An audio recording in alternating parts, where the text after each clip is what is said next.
To the Finance and Facilities Committee meeting for the School District of Waukesha. Today is September 9th, 2024. Tanya, can you verify that the meeting has been properly posted? Yes, it has. All right.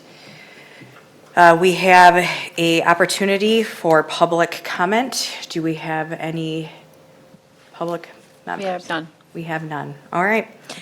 Moving on into our action items for this evening, we do have 5.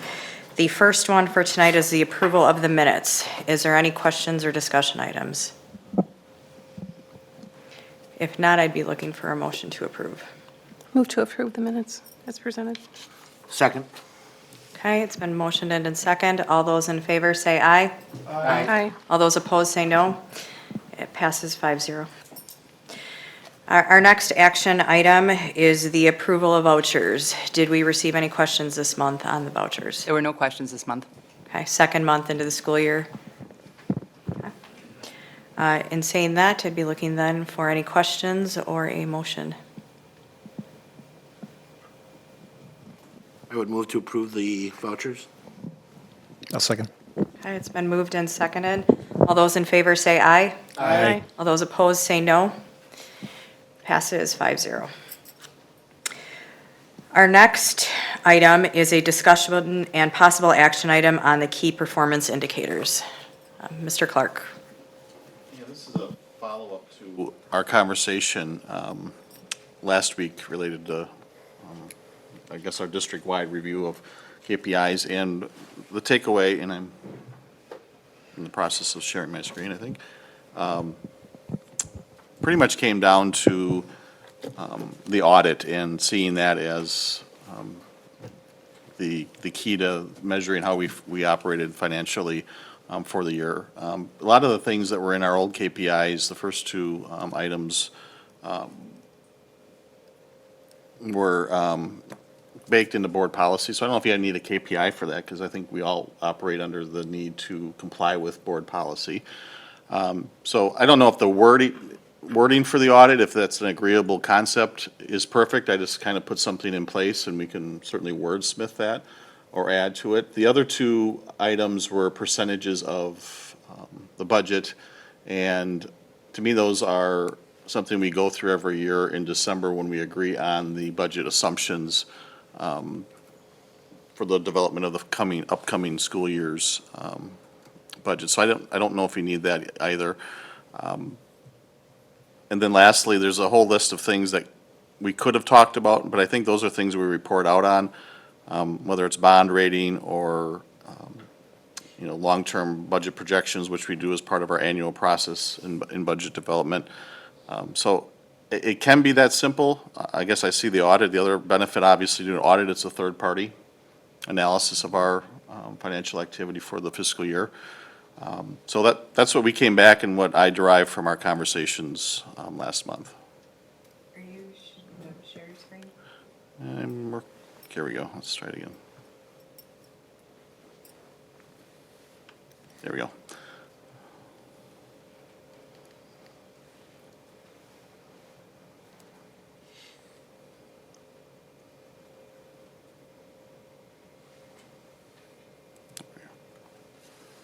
So the first 2 KPIs we have this year are maintain a 15% fund balance for, out of our operational fund.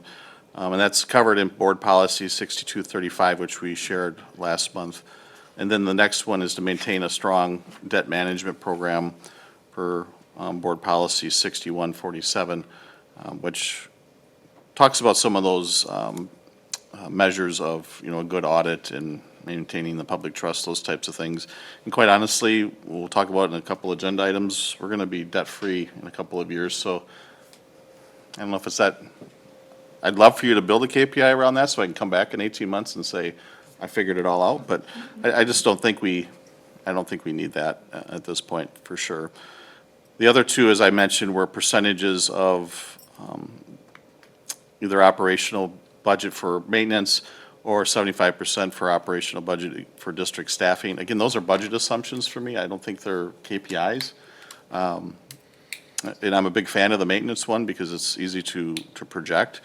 The 75% for staff, as we've talked about when you're comparing last year's actuals to what our budget will present on Wednesday is, there's things that throw those percentages off, like an ESSER or a big injection of new revenue and expenses that aren't tied to those things. So when we talked about these things since we adopted this, I would have to net those out. And to me, once you've explained something and there's 3 steps to get to the goal, people quit listening, and the KPI, in my opinion, kind of loses its luster a little bit. And then, so this is some version of this. It's something we'll go through. It's not something we have to worry about not talking about, because I report out the audit results every year, so it's baked into our processes. But this is just a suggestion, and it's also something I saw in a couple other districts that had it. But it was also part of their strategic plan, was listing this as one of the options. And they had grading scales for it. We could look at that as well. So I'm open to any feedback you might have. Mr. Wad? Yeah, wondering if you can define for me what you see as a successful completion. Is that just mean it gets done and it gets done on time, or is it around like the level of findings, the minimization of findings? What is successful in this? Yeah, I think I would look at the contents of the management letter. What has the auditor brought that was a large enough issue that they need to call it out specifically to the board, because it's your report in the end. So I would use that document as the guide as to whether it was a successful, and not all things that go into a management letter in my mind are bad. A few times in my career, I've asked the auditors to call out things in a management letter to help me improve a process or battle the status quo.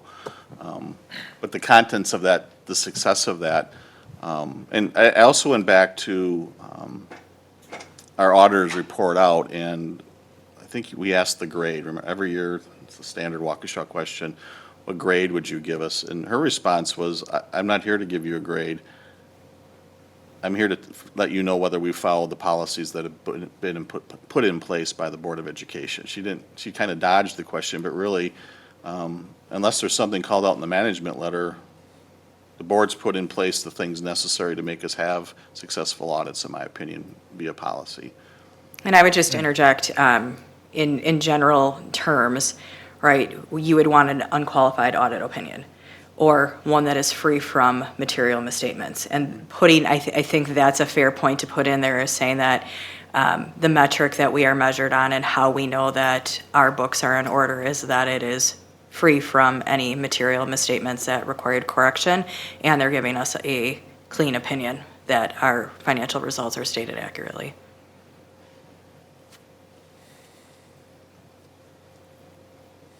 I think that sounds like what you were looking for, yeah.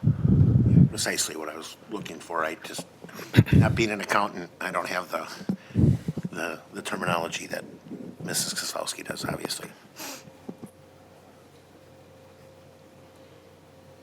Mr. Borowski? Yeah, so I had the same question you did, so just to make sure I'm clear on that, the auditor's not judging whether it was successful or not. You're saying we are based on what's in the management letter? Mm-hmm.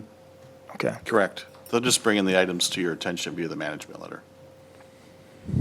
So just to kind of clarify, the intent of a management letter is what the auditors help us prepare, that we present to say that we have complied with all of our accounting guidelines that are applicable to this that we share. Their opinion on the quality of our financial statements is actually what we should be judged on. Mm-hmm. Because that is their opinion on the accuracy in what we're doing. And so I would prefer that we have and are managed on their opinion free of material misstatements. And I want to caveat just that one point, because we get the one every year, which is just the risk, which is known because they also do accounting work and audit us. So that is kind of the exception as to what I would be looking at. Yeah. Mr. Wad? Can you refresh my memory? What is it they warn us about every year? So if you have an auditor that is actually playing two roles, the role of an accountant as well as an auditor, they will call that out as risk. Right. That's very common, and we have that every year, so that would be the exception and not tainting against what I would be expecting for this KPI. Yeah, I've known of one school district that did their own financial statements and their own document, and that business manager retired a few years, so I would say that safely 90% at least of the districts, we just don't have the capacity or capabilities. And we don't have enough auditing, we don't have enough financial statements to make it worthwhile to bring a CPA on staff just to address that issue. So most districts just let it ride as something that'll be found and called out, but with understanding.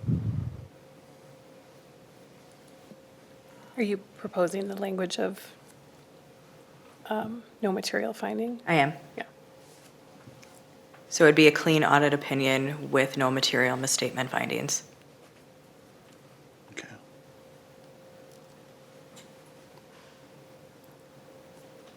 I have a follow-up question when you're ready. Dr. Piasek? Thanks. Generally, I agree with all the other stuff going away because it's either embedded in policy or it's just an output of the budget planning. But there was one thing in particular that, like, I know where we have the mandatory fund balance amount is in policy, but nowhere do we have documented the kind of that preferred threshold of maintenance funds being set aside. And I bring this up often, so I apologize, but I think there's the facility maintenance. I think now we need to start talking about curriculum maintenance. And so I feel like whether or not we spend, so if we're just looking at, 200 million is kind of the average. And we always have, plus or minus, and I wanted to clarify, right? Because we double count the special ed piece. Right, the transfer. So balance, right. are we talking about our organic percent of operating, or are we talking about the gross percent of operating? The way it reads now, it's Fund 10 and 27 only, so it's not the $200 million budget that we approved. It's automatically eliminating all those auxiliary funds. Yeah. Okay. And I don't believe it's written where you net out Fund 27. I'd have to double check that.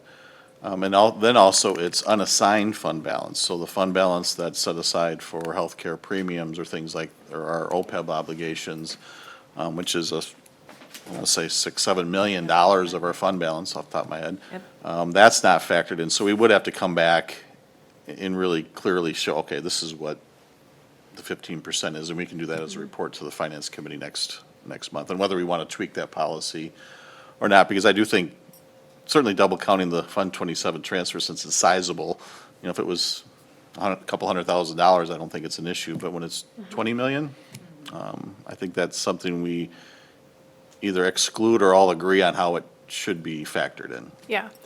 Well, and I think that's important that we're not taking from our special ed reimbursements. But we do still have to look at our general revenues and make sure that we set money aside to do those things. And so I don't know necessarily what the right number is. And I think that's kind of where you were going, Darren, is we're doing that as part of the budget planning process.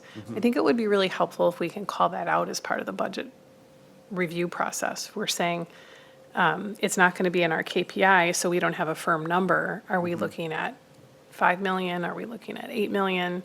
And that's just facility. So I think, how do we kind of memorialize that so that it doesn't get lost? I don't think it's a KPI, but I think it's I important. agree. And so I think there's two pieces to this that we're taking a look at. So the other piece that we're talking about and starting is our long-term planning. Taking a look at the 3, 5, 7.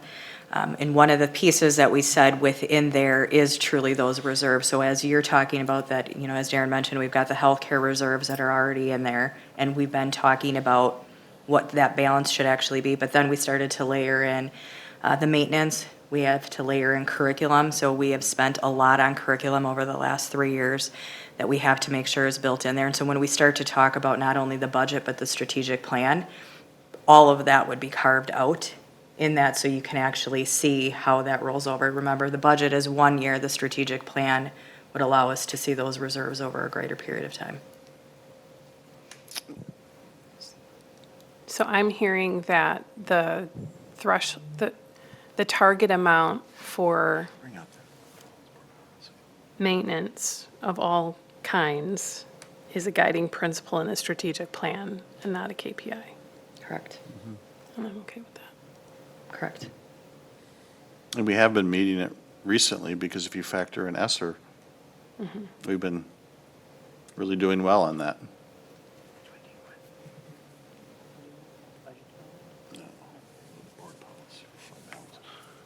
And we've talked about the TNL part of that too, and starting to develop a similar fund in fund balance, because Jen and I have just talked a couple times the last week about, and I think you've all heard it probably in the TNL committee or at the board meeting, that there's a sizable flow of curriculum now that we're just on that ride, and every adoption in a district this size is a sizable bill. So I think that'll be part of a larger fund balance conversation we'll be having in the months ahead.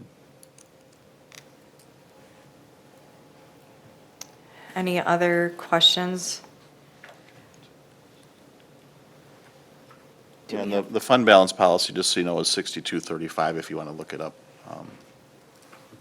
And then I'll bring it back next month, and we'll walk through how it's outlined in policy, where we are as of, we're not fully audited yet, but we'll use our snapshot of fund balance of June 30, 24, and just kind of walk you through and go over the assigned sections of OPEB obligations and the health insurance and all those things, and kind of refresh your memory of where it's all at.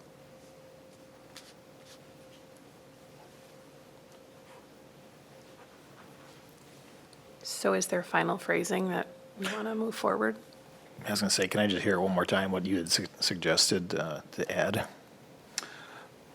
Sorry, maybe you should answer yours I first. think it's a fair question. Either that, I have down, I just wrote down the ads with no material findings and essentially a clean audit, but I'll go back to the video that Carrie mentioned, and if that's all right with you, and pull it right from the video, so I have exactly the wording that she wanted, if you're fine with that, and we can bring it back Wednesday night. Unless you want to draft it tonight. Well, I mean, I think the KPI on your recommendations page, so ensure the successful completion of an annual third-party financial audit, free of material misstatements, and an auditor clean opinion issued. Okay. And I think that buttons us down to where we need to so that we could actually agree to that tonight. Clean opinion.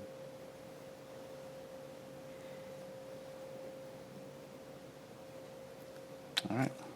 The last part that you said was not exactly what we were talking about before, but I think it means the same thing. So what do you mean So by? the clean audit opinion versus the unqualified, because it's government.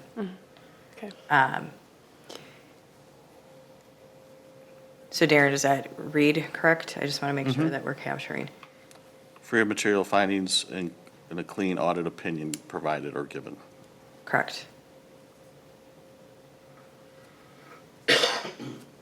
And Darren, you understand what we're asking with that? Mm-hmm. Okay. Yeah.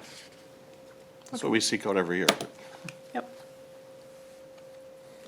Okay. So do you want, I suppose in this point, we wouldn't be looking for a motion? I'll move. So move. Second. Okay. It's been moved and seconded. All those in favor say aye. Aye. All those opposed say no. Okay. KPI passes 5-0.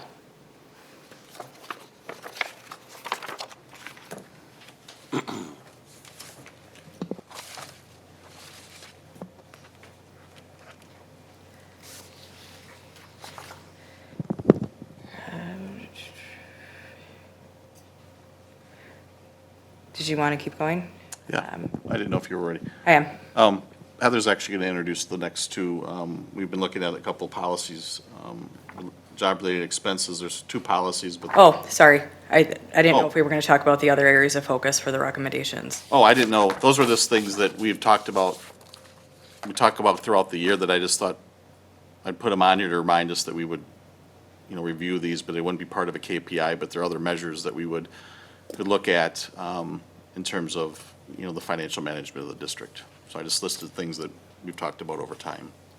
Mainly the long-range planning is the one that sticks out the Right, most. and I think that's the key piece, is that by removing these, where we will see these is going to be the discussion that you'll see within long-term planning in conjunction with an annual budget, which is 1 year versus the longer outlook. Yeah, in the fiscal planning and projecting, we do the assumptions in December, we do the projection in January. The facility planning, we talk about periodically. There's not a set schedule, but more than likely, there's going to be a steady flow of that conversation going forward, so. Yep. Okay. All right, so our next action item then would be the approval of revisions to policies 3440 and 4440, job-related expenses. And if I could include in the conversation the 6424 as well, because the three of them really do work well together. Sure.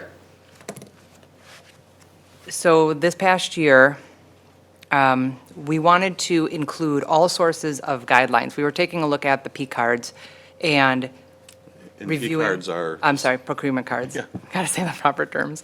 The procurement cards. And we were seeing whether or not our policy and our guidelines and our manual were all in agreement. And we found that there were some holes that we wanted to fill in. So to ensure that all of the specifics in relation to the guidelines and so forth are being communicated for the privilege of having a procurement card. So we went to policy 6424 first and included terminology that was reviewed and revised by our team over and over again to ensure that it is inclusive of all responsibilities that the procurement card holders actually have. We also ended up having brand-new cards for absolutely everybody. They all came in and they signed the new agreement, so we have all of those on file, and we've brought everybody up to speed. Everyone ended up receiving an actual folder that had all of the documentation within it, along with their card, to ensure that they know what the responsibilities are that they have for having this in their possession. And we added the manual, which was one large thing, because that has quite a bit of information in it, so we wanted to include that not only in the policy, but then we included it in the packet as well that they all received. One thing that we ended up removing in this policy was, it said the P card holder, and we know, we wanted to add something that said the holder and the authorized user, because we know that the secretaries are doing things on behalf, at the behest of the principals oftentimes, and so we wanted to make sure that they were still meeting the policy appropriately for our district. Can you just do me a favor? Can you just walk us through the policy? I just want to make sure that I Yep. understand. Like, we've added, like, the green I understand is the ads, sub-strikes are striked. That's correct. Because really, when I take a look at the clarifications that we've built into Yes. this, it's really aligning with federal standards as well as the expectations for timing, receipts, and reimbursement. Correct? Absolutely. Yep. Mhm. Okay. Yep. Yes, that's one thing that we brought out also, was the amount of time of reimbursement. We wanted to make sure that that's going to be something in the other policies as well that is understood. And that is a deviation from the current policy, and I think that's the one that I wanted to highlight. So 30 days is considered normal. And that is how I read this, or the interpretation, right, is that this is not the expectation today, Correct. which means that they're turning in their receipts Longer at time period than random, 30 days. which is getting us 30 out of days has period been our expenses. recommended, but we haven't held them to that. Yep. So we thought we'd put some teeth to it, I guess. Okay, so now we're holding them to that. So failure to submit an expense within 30 days, you will not get reimbursed. And also, part of this conversation is we've been moving to paperless, so a lot of this is being submitted electronically, so the Yes. speed of all of this is going much quicker. And then one other thing, I don't mean to step Go on your ahead. thing.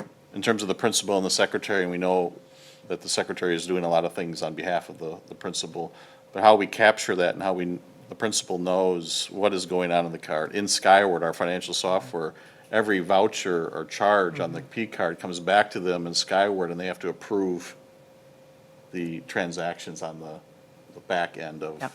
or double check them. They authorize them and then double check them and approve them afterwards. So it's not just someone who's not assigned a P card running Right. around, making charges, so. Because of using Skyward the way that we are now, we have quite a few checks and balances that are built in, which allows us to be able to put in this kind of verbiage and know that the principals still are going to be having their eyes on it, exactly.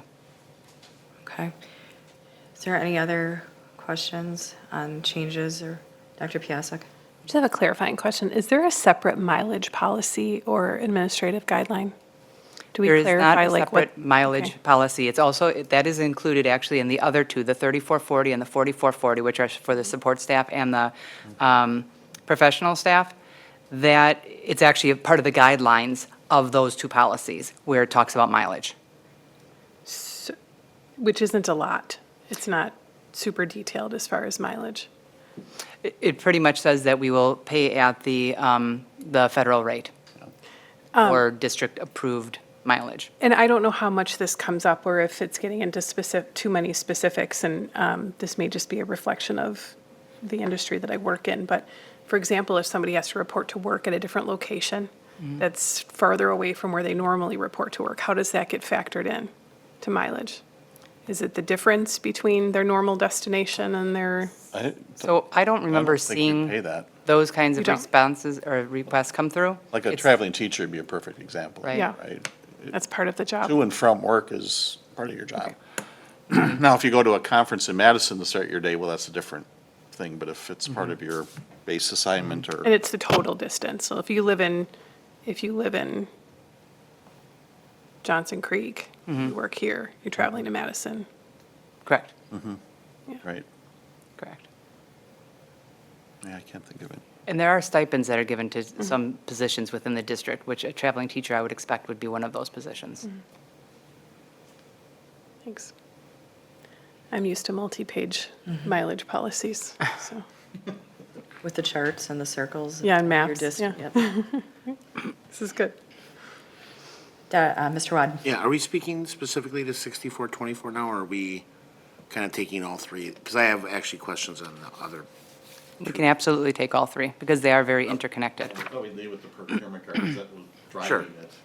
Sure. I just didn't want to put the cart before the horse if you would plan to address anything related to those two specific policies. So I'm just curious.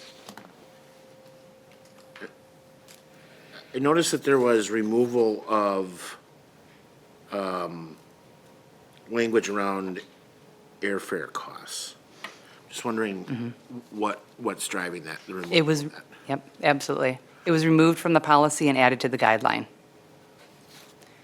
which we do not have out here, because the guideline has not been, once the policy is approved, then the guideline will be approved. Okay. The guideline includes the exact verbiage that we see here in the policy. We just moved it off of the policy because all other travel-related specifics were already in the guidelines. Right. So it made sense to have it there. Got it. Okay, thank you. Yes.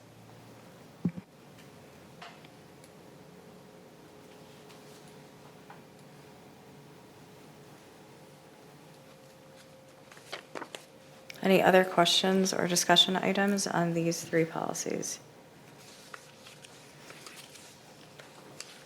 If not, I would be looking for a motion to approve.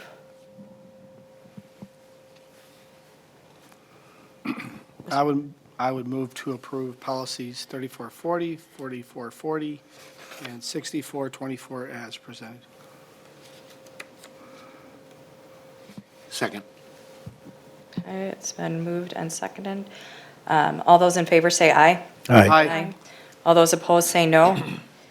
Passes 5-0. Okay, moving into our discussion or information items. The first topic tonight is our district and our eAchieve marketing. Yeah, Jason's here from eAchieve, and Mary Jo's here from the district to walk you through their two sections of our marketing plan and some ideas that we're looking out for. So I'll turn it over to them to walk through their PowerPoint. The slides are in board docs if you want a closer look at them as well, so.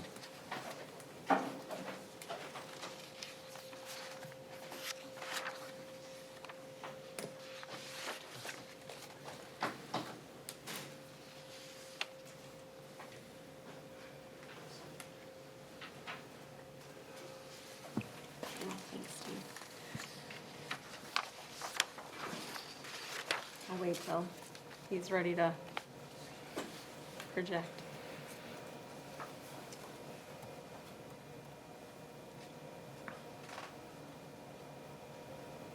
A fun fact, we went to high school together at Waukesha South.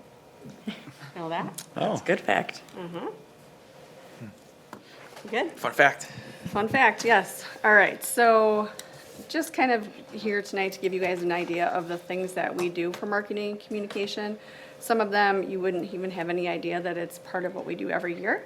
So I will go through pretty much a high level. If you have questions, feel free to ask anything that might come to your mind. Do this one. The first one I'm going to touch on is the community newsletter. I think pretty much everybody should have received that in their mailbox if they live in Waukesha.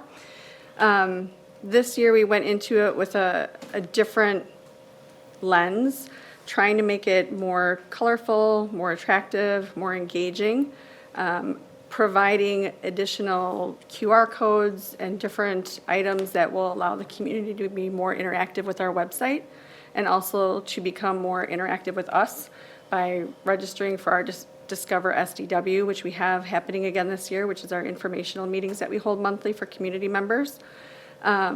It also encouraged some other items such as nominating our amazing staff for Cole nominations, highlighting a lot of our students with their success as far as the ACT 30+, our AVID program, our dual language program, really just starting to open up to the community all of the amazing things that we have.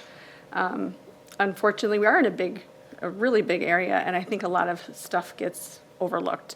So this edition would be the first of 3 print editions that we're going to do this year, just to kind of try to get a little bit more information out there for people to have facts in front of them as to what is going on in the district and what we're offering our families. It's been really, we've got a lot of really positive feedback. There is a section in there that it shows or shares with our seniors in the community that they can come in for a senior pass, an activity pass. I'm sure anybody who opens the doors can tell you that I've probably had 25-ish since last week, which that's probably what I had gotten in years total in the past. So really super excited to see individuals coming in to pick up those cards. That's been really positive. So again, this is the first out of 3. I'm excited to do the next ones that are coming up. The next one should be November-ish, middle of November. It will focus more on enrollment, more early learning opportunities, celebrations of our staff and students, and then we'll just keep rolling with that type of schedule following that. Any questions on the newsletter? You guys good? Yeah, and I just want to confirm, this is going out to all Waukesha residents. It is. It is going out to all Waukesha residents. We do use a bulk mailing service. Part of that service, they give you an option of so many pieces. If you hit so many pieces, you'll get a little bit of a price break. So we did go outside of our territory, a little bit of our borders. We did note on our mailer that we understand if you don't live in our district, but we are trying to be effective with cost, and just read it and enjoy it and learn a little bit about us, I guess, if they receive Well, it. and but I think that the key to that, number one, right, is a lot of the goal with the marketing strategy is that we're trying to change is to bring people in. And how Correct. we go about doing that is really the big focus. Correct. Just get people more engaged, give them additional opportunities to become engaged. Again, the newsletter also touched base on the UW Extension with 4-H, offering opportunities for community members, if they have a passion for something, to work with the UW Extension, who in turn would work with our students. We have a few students sites that do work with the UW Extension. Les Paul, they have a homework club at Waukesha North. Hawthorne also works with them in 4-H, that they actually do projects like dioramas, Lego building. So it's really an area where we're trying to just give people the opportunity to come in and be in our building and know more about what's going on in our buildings. Okay. The next one area that I just point out about as far as, I want to say marketing, but really it's just putting ourselves out there more to community outreach. We have done the Waukesha County Fair. We have been in attendance. I want to say this is probably our 6th or 7th year.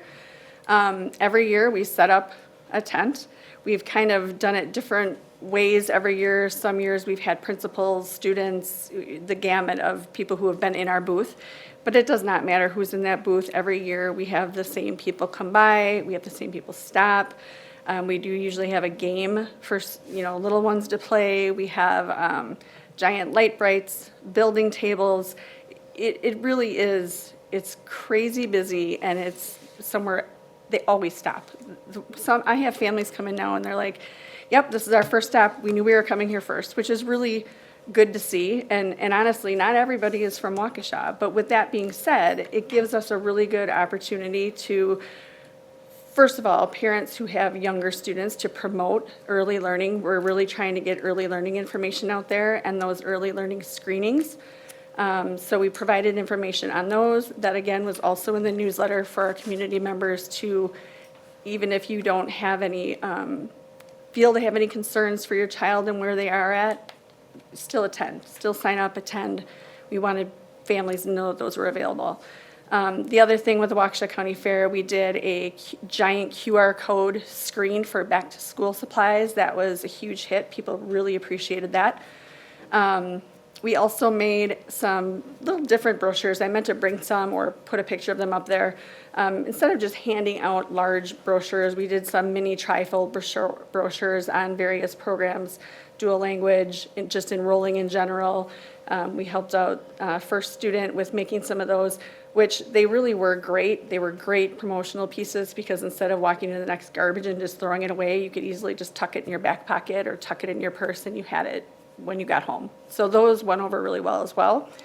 And then just employment opportunities. We talked to individuals about substitute teaching, the possibility of becoming an aide, and again, we really work with First Student, like in a joint effort while we're there to try to get additional bus drivers. But it's also a really interesting way to see or hear other places that students go to school. So I always have my ears on to hear where are they attending schools that are like a immersion school, or what Montessori schools are they attending, or how many kids are coming up saying, oh, I just homeschool. So there really is a lot of knowledge to gain, but then a lot of opportunity to share us as a district as well. So we've done that, and we'll continue doing that. The City of Waukesha Activity Guide. This comes out 3 times a year. We have done this guide as long as I've been here. Really, it's nothing more than reminding families when enrollment is opening. What do I do with my student who's going to be in 4K or 5K? It does not give any information on any of our programs, anything that we offer, just seriously giving that information to parents to say, okay, I need to do this. And we do that 3 times a year just to get it back in front of the families. Discover Milwaukee, the relocation guide is new. We've done this is our 2nd year. Last year was our 2nd year. It's a full page advertisement that goes in there, and I put a picture of what it looks like. The Metropolitan Milwaukee Association of Commerce is the one who produces this, and they do this kind of as a service for individuals who are looking to move to Milwaukee or the Milwaukee surrounding areas. Individuals can go online. They can request that this magazine be mailed to their home. They can also look at it electronically. The online version will also allow you to search if you're searching for school districts, if you're searching for veterinary clinics, whatever it is. It will give them an ability to search the information that they have on file. I want to do a little bit more research with them about what they mention in it specifically, because specifically they mentioned the Waukesha STEM Academy in one of the write-ups. I don't know how that is or why that is, but I do feel that this piece is still it has a lot of potential, and for getting to those families, again, like I said, the immersion schools, the dual language schools, like, we have one here. If you're gonna pick Milwaukee, or you're gonna pick somewhere else and still send your child there, a lot of people don't know we have a dual language program, even in our own city. So I do still feel that this would be something I'd want to continue with and really focus on the dual language and some of our niche, like WAP, WEPA, eAchieve, those programs, because it's such a huge broadcast.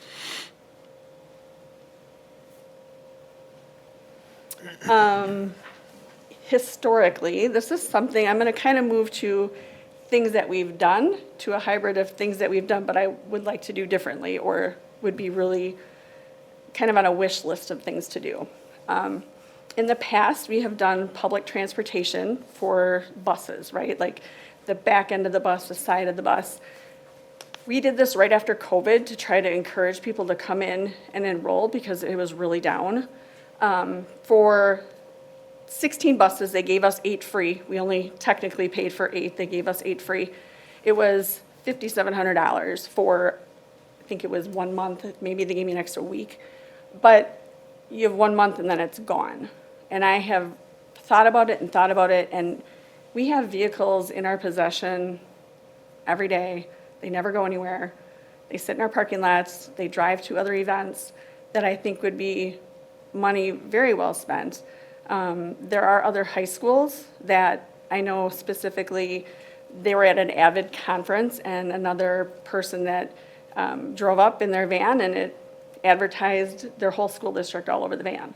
Well, that's pretty crazy that they're driving around their school van, but it's advertising for their AVID program at their district.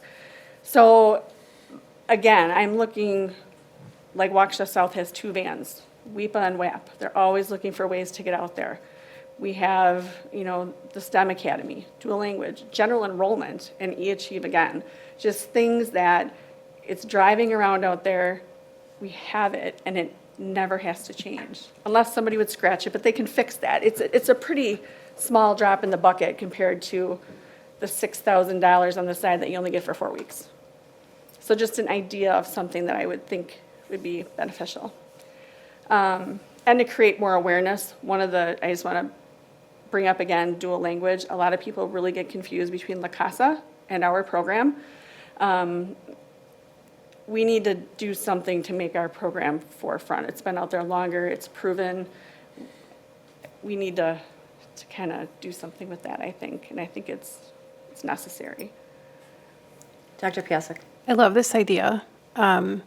Are you thinking maintenance vehicles too? Because I see them everywhere. They are maintenance vehicles. Oh, you mean not the student transport vehicles? No, the only 2 that I would consider for student transport would be South's, because they have the academies located at South, so it would be their 2 vans.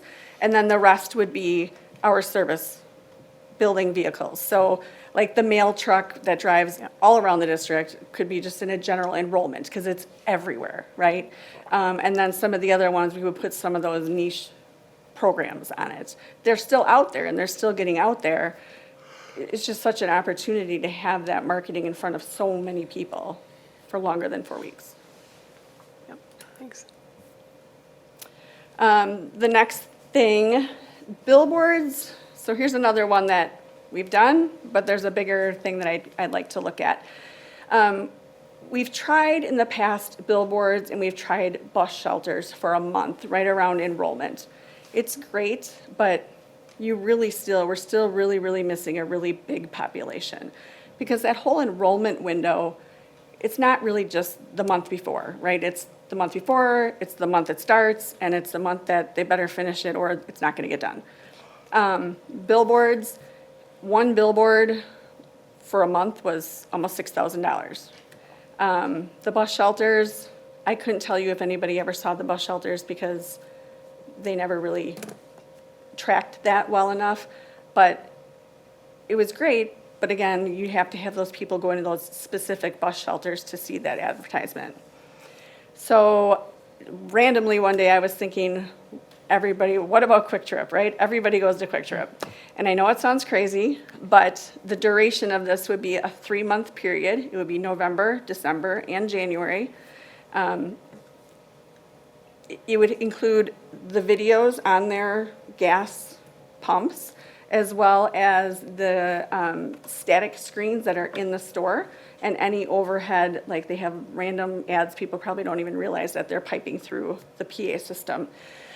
With this, we're guaranteed 1 million digital plays, and it's 40 stores. So it'll be Waukesha and surrounding our district border. The total for that is, you can see it, yes, it's a little bit more than the billboards or the shelters, but when we're doing so many things, even getting back 3 students would cover that 3-month period. And I think Jason and I were just talking too about it. It was just something, even if we could get a more, I guess, enhancement to this, there's a lot of quick trips around the rest of Wisconsin that could easily benefit from services of eAchieve. I love it. Honestly, I love it.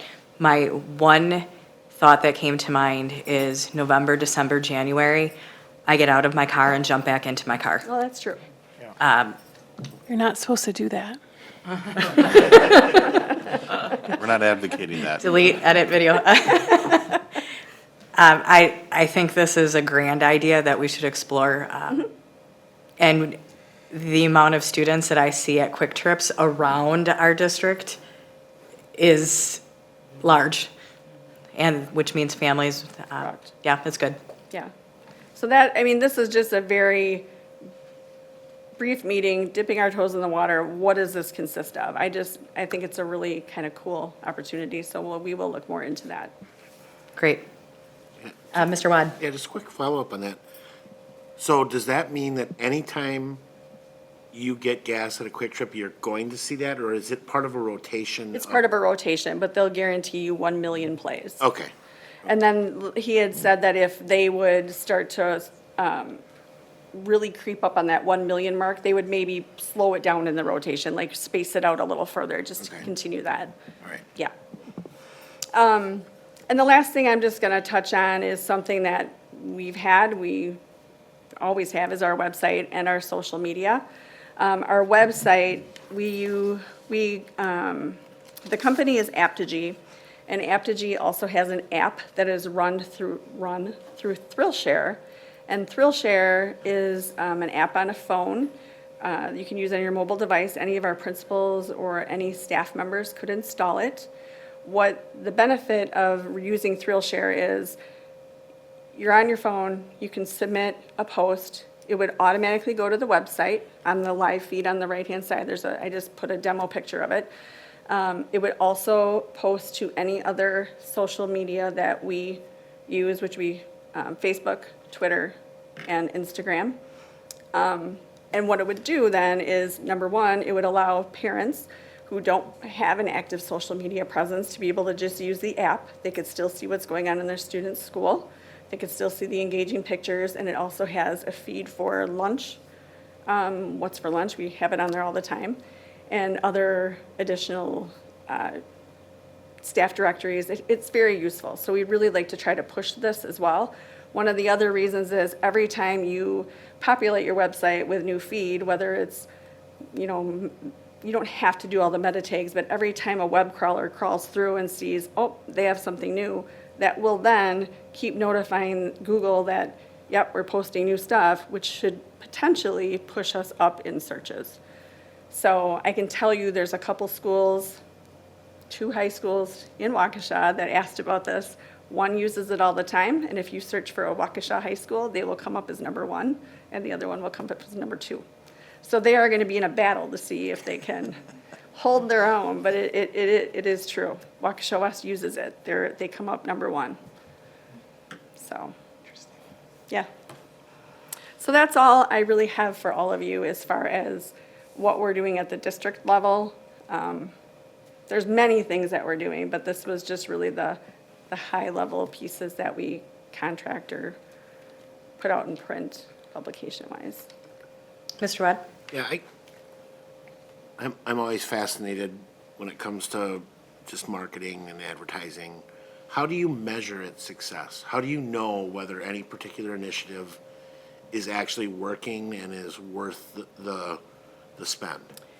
You're exactly right, and that is one thing that historically in the past, it has never been captured data that is useful at all. So a family would come in and register, and they would maybe ask them, how did you hear to register? And maybe they wouldn't ask, would you hear to register? So that is something that I would definitely, for sure, 100% moving forward with anything that we use, start gauging, working with enrollment to say, how were you aware of this or that? Or we are starting to look at more of the, as far as like our internal communications, I'm always looking at like the metrics for our staff and how many people are reading it and how many people, it's amazing. I never thought I'd like to see that we actually have a really, really good presence with our staff on our new Explorer. It's great. So that is definitely something that needs to be concrete, tracked. Any other questions before we kind of shift buckets? Thank you, this was great. Obviously, one of the big approaches that we have talked a lot about is the change in the dynamics of district marketing and how we have to get creative to start to bring people in. And I think these are just really great ideas. Super excited about the quick trip, so that'll be fun to see what you guys come up with and recommend. I will say really quick before I give it to Jason, we do also market through paid social media. So our last job fair we did, I mean, I could tell you the first year, I think it went to 7,000 individuals actually had contact with that ad, and this last time it was 55,000. So there's so many opportunities out there. It's just deciding where you want to put your eggs, right? Like Right. this basket or that basket. Great, thank you. Really good. Nice job. Thanks, Jason.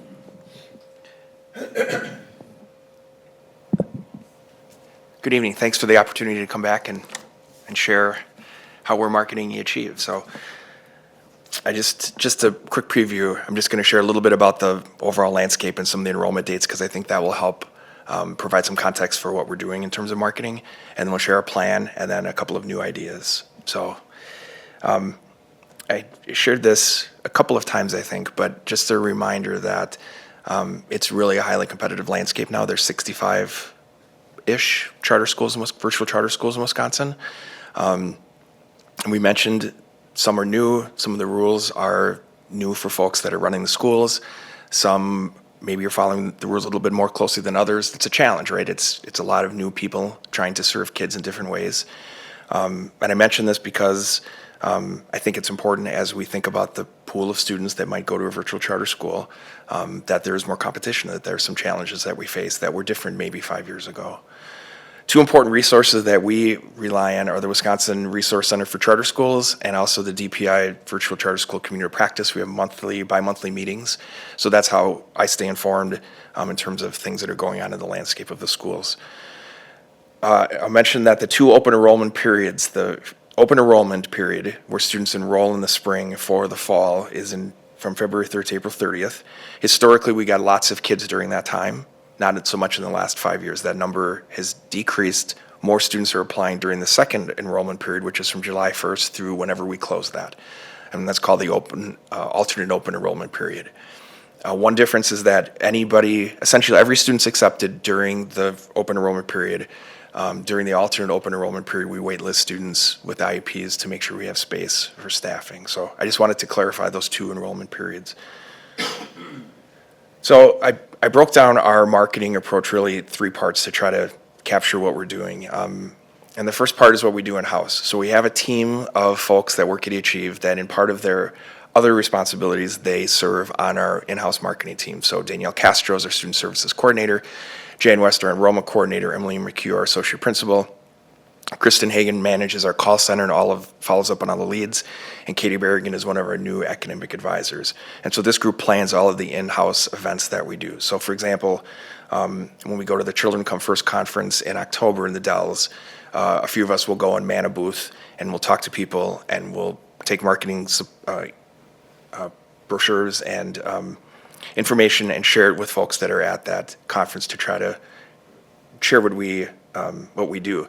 What we've tried to do with this team has tried to do is really focus the events that we attend to the market of people that we think would benefit from coming to eAchieve. We're trying to be real intentional. So Children Come First is a conference that includes district social workers, community providers, mental health providers, and we think from going last year that that's a perfect audience, including parents, to market our school to. So we're not trying to just go to every possible event. We're trying to target our events to where we think families will really benefit from hearing about what we have to offer. And then we have some partnerships that we sponsor or advertise with. We're a main sponsor for Lake Country Family Fun, and some of these kids' days that we have had good success with in terms of families that have converted from meeting us there to then enrolling. So we're trying to target that in-house work. And then the second part of our plan is our outsourced marketing. So about 2 years ago, Mary Jo set us up with the Aptigee folks, and they have been nothing but spectacular. We were able to cut our costs tremendously on our website, and we have a much, much better product. We also have a live chat feature that we're in the process of trying to update and improve, but we do have that option. And then we pay for a niche and Trustpilot membership so we can get families that are looking for virtual schools, we can get into their system. The website updates, the initial website version and then the updates we've done that I'll share in a minute have just been fantastic, and that's just been a great vendor to work with. They've been incredibly helpful.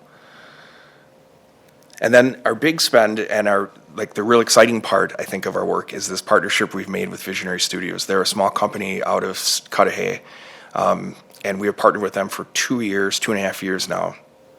And I think they've just done some incredible work. So they put together just a few of their goals, but I can just touch on a few. I don't want to read all of these. But really the goal for them has been to build brand awareness in the southeastern Wisconsin market. Like we said when we first signed with them, that we want to be the virtual charter school that people know of if you're in the Milwaukee metropolitan area, like building the brand. And even though we had still market across the state, we thought that was a good starting place. And that's what they've done, and I think they have done a really good job with that. They've also really taken a lead on our website. So they've worked with our Aptigee team to build some search engine optimization that wasn't there, to make sure some analytics are working, and to really enhance that experience. And it just makes sense that they're the marketing experts. We needed them to step in and help with our website. So they've done a really good job with that. And they built some forms and things that I'll show you. So I want to mention the 2024 spring ad push, because I think there are a couple of things that were really exciting. One, they have an excellent relationship with CBS 58. And so they were able to have CBS 58 do a mental health awareness month in March during open enrollment, and we sponsored that. So every time CBS 58 talked about mental health awareness on some of their news shows or their studio shows, it was followed by an eAchieve ad. And then we did a studio segment, and I included that video here that I won't play, but if you wanted to see it on your own, you could. But we did a back and forth about what we provide and how we help kids with mental health challenges. And I thought it was really, really positive, and I thought it was a really great opportunity to not only advertise their school, but advertise it in context of what we believe at eAchieve. So the target audience during that ad push was really mothers with school-aged children. And I can attest that our teachers that have school-aged children received lots and lots of those digital ads, and folks that weren't in that demographic didn't. So they're really trying to target the social media ads that they serve up to the folks that we think would be best impacted by them. So. Welcome to Spotlight. I'm Casey White. This month, CBS 58 and eAchieve Academy are encouraging people to take a moment for your mental health. So again, I won't play that, but that's just how they set it up for us. So I thought that was a great opportunity. They've also taken the DPI application form, and they put it online and made it digital. So families that want to enroll at eAchieve can go ahead and just fill out the application online.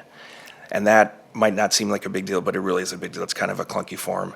And so this really helped. And it allows them also to track people that start the form, that abandon the form. We can go call them and say, hey, we saw that you were interested and we can help you. So it's a subtle improvement, but I think it's one that's really going to pay off. We saw it really pay off in the last month in terms of number of students that came in the last few weeks. So I think this is a big part of that enhancement that our firm did for us. And then last year we had a number of teachers go and film some of these short social media ads, just quick.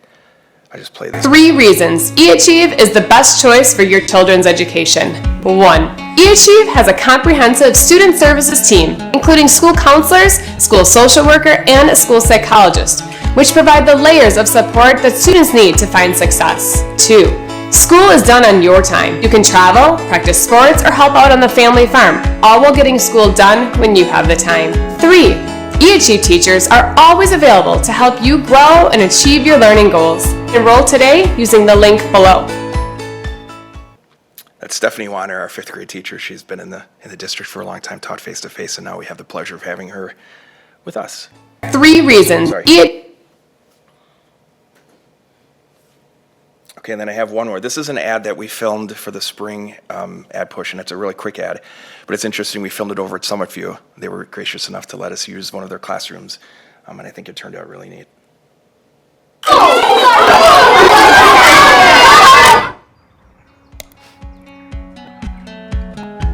Take control of your learning environment. Enroll now at eAchieve.com. It was quite a lot of setup for that short commercial, but it was exciting. I think it turned out really nice. Anyway, just one I want to mention here of lessons learned from our vendor. That when we transitioned to the new website, there were some things that we needed to make happen behind the scenes that we had to learn a little bit more about. And once that happened, we're now back up to where we were on the organic searches in Google. And that was something that we fell down a little bit during the spring. It was just some things we had to figure out on the back end. So that's really been helpful. And also their overall approach has been during the fall, and I'll show you this next, during the fall and winter breakdown, what they're trying to do is build brand awareness across the markets. Like, who is eAchieve, what do we do, what are we about? And then as we get into that season where people enroll, then targeting them and saying, okay, now we'll serve you an ad that says, how about you enroll now that we built awareness? And that seems to have been a really good approach, and I appreciate their targeted their idea of how to go about doing that. So you can see during November and January, a little bit more spent in the Google ads, serving up those collective ads about brand equity, or brand awareness, excuse me.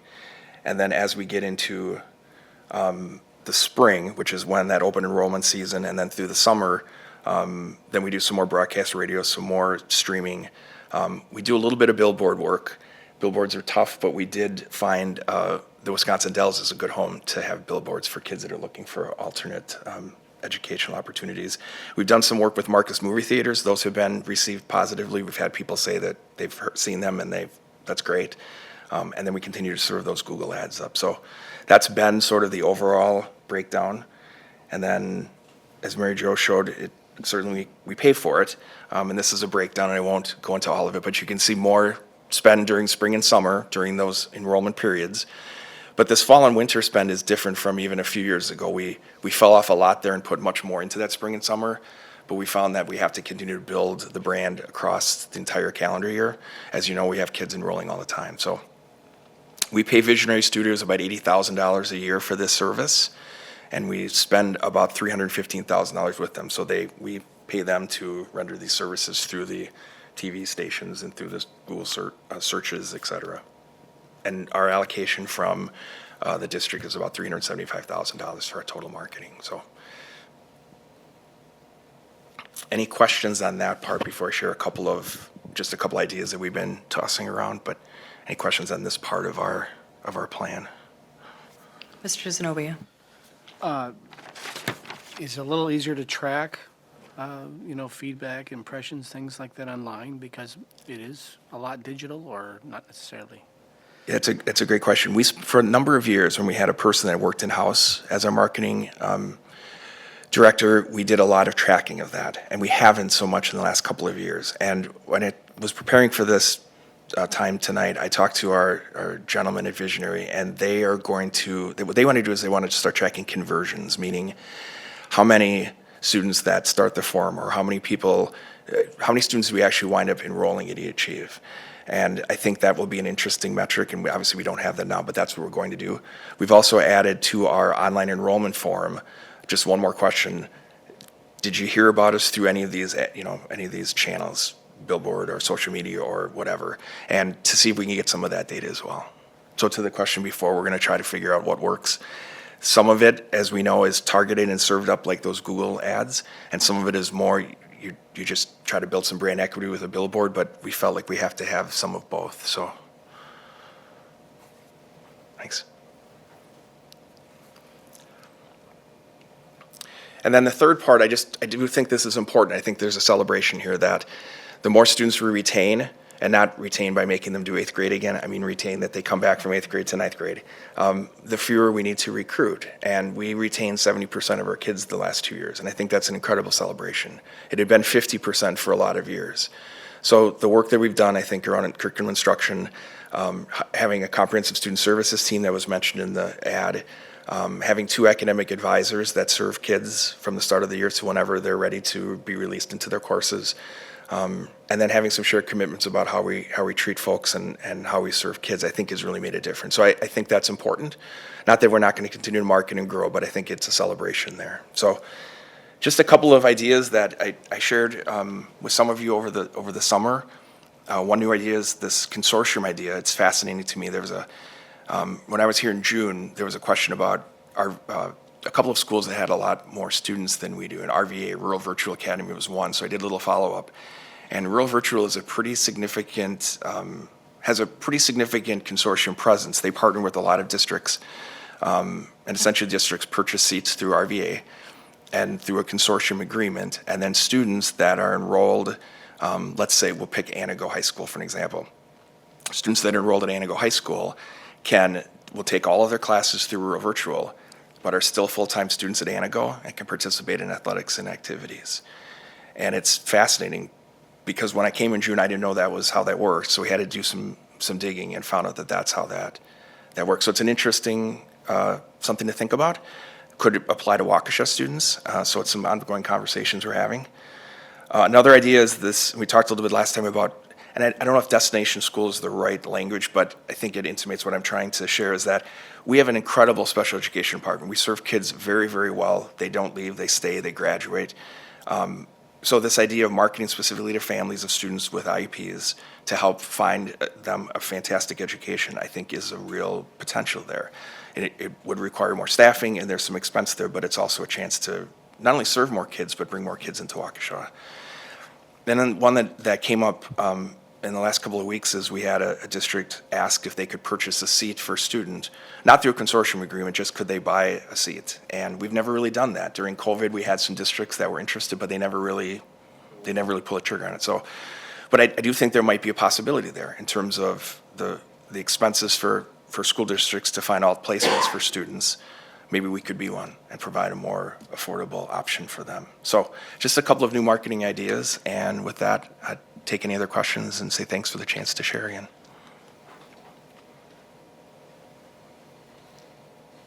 I will start. I'm grateful for this. I appreciate the insight and the growth on that. I did send you a follow-up question earlier today on as we start to look at expanding and growing. And one of the great things that I love about eAchieve is it's something that we do, and we do it well. And when you do something well, you get to not only maintain, but now we're at an opportunity that we can actually grow. And it's the growth part that is near and dear to all of us right now as we're facing the environment that we're at. So I love these ideas. It will be great to see how and if we can expand. But obviously, I think that is the key mark that I would say is you build a strong foundation, you do it well, and then you can grow it. Thank you. Dr. Piasek? Thanks. This is all wonderful, thank you. I know that the competition continues to increase, but you've done a lot of great work to just uncover some things, I think, over the last year. I think those extracurricular programs are important, and I'm kind of intrigued. I don't want to put you on the spot on that, but I'm curious, are there other models that you think would set us up for growth better than the instrumentality charter model? I don't know. I hadn't thought of that. My first response would be no, because I don't want to speak for expertise, but I do know through some of the groups that I've worked with with other principals, virtual charter schools and districts that are non-instrumentalities, their teachers wind up on a pay scale that's very different. And so the fact that our teachers have the opportunity to be on the same contract with all the Waukesha teachers, and because they are Waukesha teachers, and to be part of the district in the relationship we are, I think allows us to do the things we do. So the first response would be no, but I certainly could think some more about that and think about the other. Yeah, I mean, Other not aspects. to speak for everybody else, but I think we're very comfortable with that model, and also allows us to have flexibility and offer great packages for staff and do the things that are best for our students, kind of as a priority. When I think about some of these other opportunities for consortium agreements and having kids involved in things, it just, perhaps we need to be having some conversations with DPI even about how to make those a reality, because it seems like it's inappropriately limiting students within the district in ways that it benefits students from outside the district. So maybe it's not the model, but it's something else that we need to look at. It was interesting. I did some research because I didn't want to speak. We did quite a bit of legwork to find out about that consortium because I wanted to make sure, and spoke with WIA, spoke with Medford School District, which is the school district that RVA is an instrumentality of. And I spoke with DPI, and DPI was not aware that they were a consortium district and that kids could play sports. So I thought that was just very interesting that this is not new, but again, as you mentioned, not everybody knows about certain programs. These are, there's a lot of virtual charter schools doing different things, and so I would love to continue that conversation for sure. I think it's a good opportunity just to be strategic about how to keep kids and staff engaged and grow from here. Anything else? Well, thank you, both. This was excellent, very good information for us as we're moving forward. Thank you. Thank you. All right, our next discussion item for tonight is the 2024-2025 budget development. Mr. Clark. First off, you all should have received the Friday packet, your bright orange budget document. So it's also online and in docs tonight, so you can access it there as well. As I was putting it together, a couple other pieces of information came in, and I thought I would just share. Attached is R.W. Baird does a property valuation forecast in about this time of the month. I got it about 2 or 3 weeks ago. We have 5% growth assumed in our preliminary budget. They're estimating 3.7. They tend to be pretty accurate, so that might be a slight change. But the main reason I like this chart is it lists our municipalities, and it also provides their individual municipality change in their valuation. Remember, we go through this every year where, let's say the board approves a flat levy and someone's reassessed, one municipality is reassessed, the other one didn't, or a TIF came off, or all these things.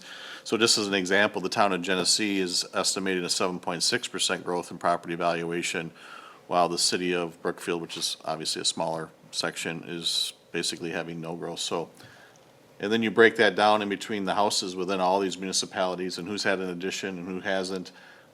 So more than likely, if we got the preliminary tax levy perfect at 1% growth, there might not be a house in this entire district that has a 1% growth in their property tax bill, just because of all the moving parts that go along with that. So I just wanted to kind of refresh our memories, because before we know it, we'll be adopting the final budget. Property tax bills will be coming out in December. And even if we do a 1% drop in property tax, you will more than likely get a call from someone whose property taxes went up, just because of all the moving pieces. So I thought it was a nice summary, but the real document I was planning on sharing is this tax scenario thing, which we've been rolling out pretty regularly. And then last month, we spent a lot of time on identifying what we were going to present in the preliminary budget. And we came up with the 4% aid increase, a slight adjustment in the defeasance amount. And that resulted in a 1% levy increase. I did get one additional piece of information, and the personal property aid estimate, nearly double. That number has been flat for a long time, or basically flat. So I just plugged that in there, and it shows that if everything else remained the same, we would actually be down to basically a flat tax levy year over year. But there's a lot of other assumptions, but I just wanted you to see how information continues to come in September, and it really comes in October, which will allow us to certify or validate or approve the final tax levy in late October. But if the aid number I thought was a good one, if that holds, I think it's a step in the right direction of our ultimate goal of at least a flat tax levy. And in my mind, I think Dave is the one who mentioned it, with the levy that's in this preliminary document that we'll be presenting Wednesday, we kind of said, well, 1% is kind of our cap. And hopefully that plans out. I'm still very optimistic on our overall general state aid, even though there's a lot of questions out there related to MPS's reporting. Are they adjusting and correcting last year's adjustment, or is it all new this year? We don't know that, so I think you'd like to think our 4% growth is a conservative estimate on aid, and then it'll come in better. But the personal property aid, if that holds, will better guarantee that we have more aid than we thought. Mr. Wad? Yeah, Darren, if you could you just refresh my memory as to what drives that personal property aid number? What, do we have an explanation for why it appears to have doubled? Yeah, I don't have an explanation on why there's been this significant jump. I'm not aware of any rule changes. It's property within our district that is exempt from taxation, and then the state comes in and provides aid to kind of make you whole, is a very short explanation of it. Okay. I really don't know. I've never seen a jump like this in that line item, but be interesting to see if it holds. Okay. We've reached out to DPI, but the response time is not all that great anymore. So we'll continue to pursue that. And then again, next, I put on the executive summary, the next big events that are coming up. Before you know it, 2 Fridays from now will be our third Friday pupil count. And then once you get into October, it's valuation, virtual school participation levels, certified equalization aid. So a lot of these columns will fill in quickly.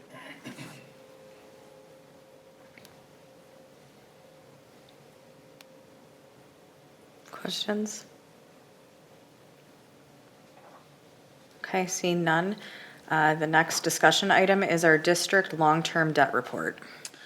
Yeah, this item I actually was going to, it was originally baked into the budget development update, but I thought the news was so promising because we've been talking about paying off our debt early for a long time. So I had PMA, who's our financial advisor, do some costings or cash flow analysis of what we'd be looking at. So there's 2 scenarios in front of you. One is essentially what we have in the preliminary budget, 4% increase in aid. That Fund 39 levy at $6.9 million is what we have in the orange document in front of you. So if that held true, and we levy at that amount, next year, we'd be entering the 25-26 levy approval, and all we would need is $3.25 million to have enough money to call the bonds, the remaining bonds, on April 1st of '26. Now, there's some nuances to this. Do we want to go that quick, or don't we? It's nice having the flexibility with the levy, but if we did call the bonds, we would save taxpayers over $500,000 in interest charges. So it's a lot of pieces to it, but I think there's a solid outcome when you're in this position. The next one is, as I just talked about, what if aid comes in more favorable? What if we come in at 8%? And I just threw that number out there. The same levy, we could levy in 24, 25, and I'm not recommending this.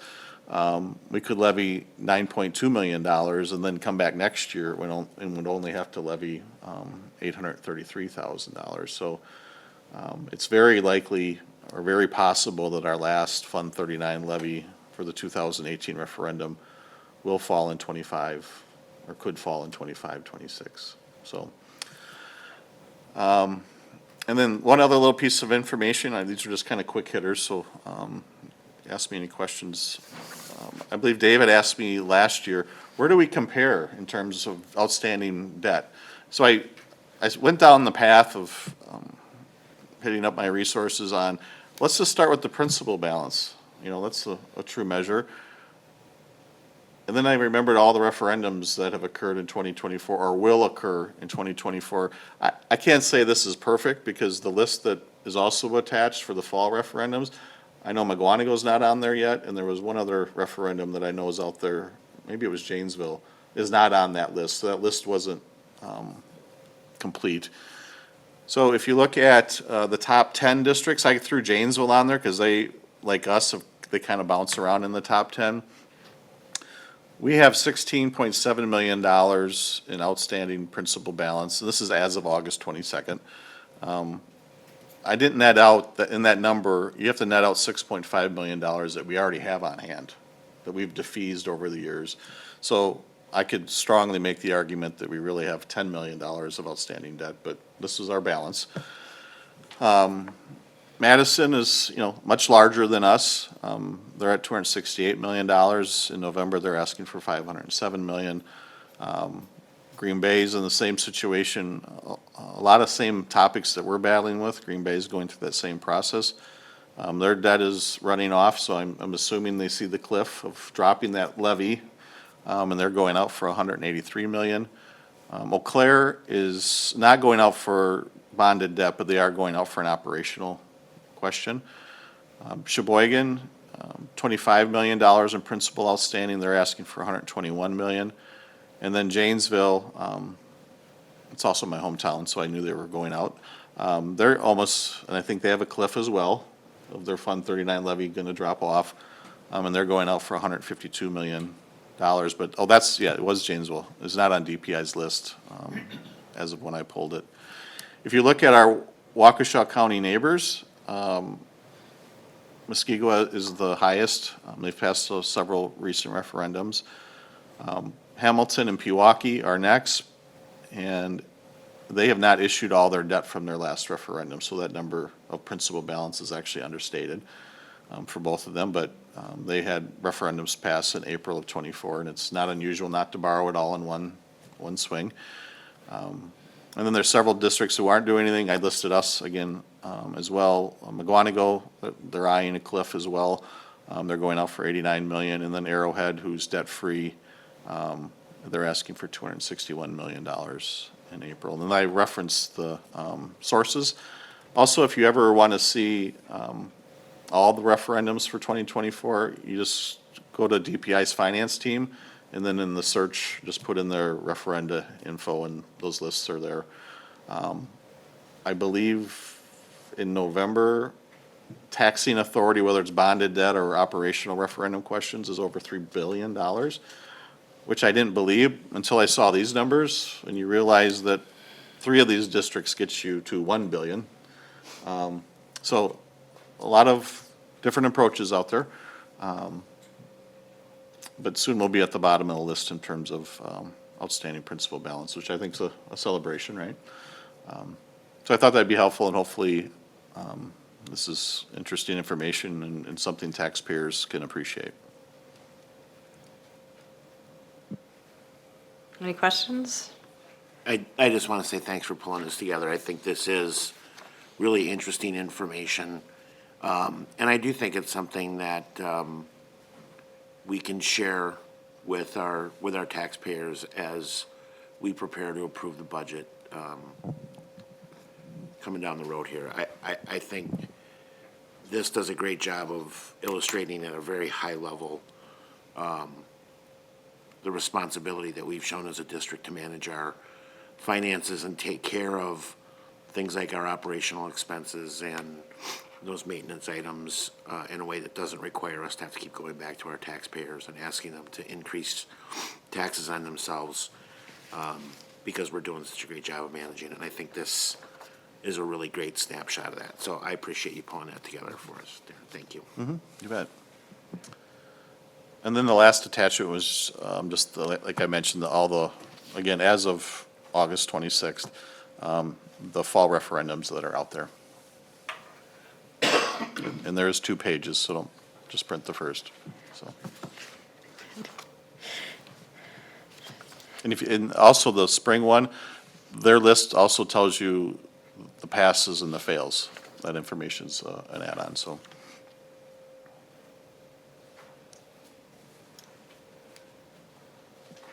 Thank you. This is great information. It always amuses me when I see the amount of operational referendums going out and people signing up for that. So kudos, yes, great management. All right, so our next discussion item is the monthly budget report. So being in the beginning of our budget year, there's not a heck of a lot going on, however, quite yet. However, I did include some information, though, for you to take a look at, which includes an August look back to last year versus this year, so that at least you have a comparison of this time of year to what we've had in the past. I also included the investment report. That includes the interest that we're receiving, and that continues to be strong. There really hasn't been any movement there. Tax levy, we did receive in August, all of our final 23, 24 taxes from our governing bodies, and so we are made whole there. And the next payment will be, I believe it's in January for the 24, 25 year for the levy then.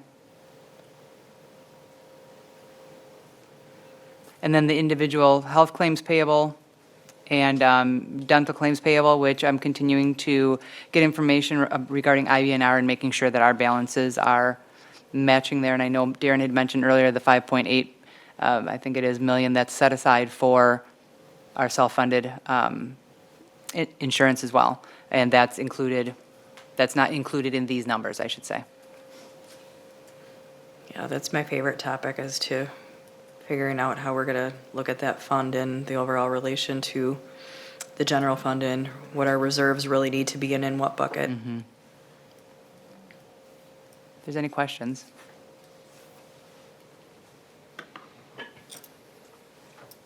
Okay, seeing none, we would be moving into other business. Is there recommendations for future committee meetings? Okay. Seeing none, we do need to adjourn to executive session pursuant to Wisconsin statutes 19.85, parent 1, parent E, for deliberating or negotiating the purchasing of public properties, the investing of public funds, or conducting other specified public business whenever competitive or bargaining reasons require a closed session. Looking for a motion. Also move. Second. Okay, motion and approved. We are going into closed We need session. a roll Oh, call. we need a roll call, Tanya. Sorry, I got it. Mr. Zenobia? Aye. Mrs. Kozlowski? Aye. Mr. Borowski? Aye. Dr. Piasek? Aye. And Mr. Wad? I, We are closed. We will come back. Okay, we are back for the conclusion of the F&F meeting. Tanya, will you roll call us in? Mr. Borowski? Here. Dr. Piasek? Here. Mr. Wad? here. Mr. Zenobia? Here. And Mrs. Kozlowski? Here. I would be looking for a motion regarding the north drainage project. I would move adoption of the letter of intent as presented. Second. Second, it's been motioned and second. All those in favor, say aye. Aye. All those opposed, say no. Passes 5-0. All right, that is the conclusion of the F&F meeting. Our next meeting is Monday, October 7th at 5:30 in the boardroom. Have a good night.